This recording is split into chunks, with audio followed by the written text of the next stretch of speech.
ခွေးရုပ်အကြီးကြီးပဲဒီမှာအသက်လက်ရှူတယ်တကယ်ကိုကြီးတာ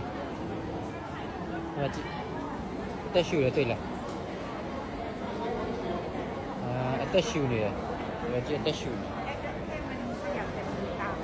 အသက်ပါရှူတာဒီကပိ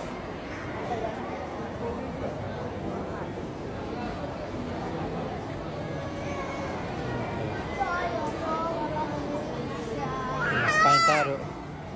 စိုးစံတို့ပိုင်တာတို့တီကရီတို့မေမေတို့ခွေးရုပ်ရှူစားနေကြတာပါ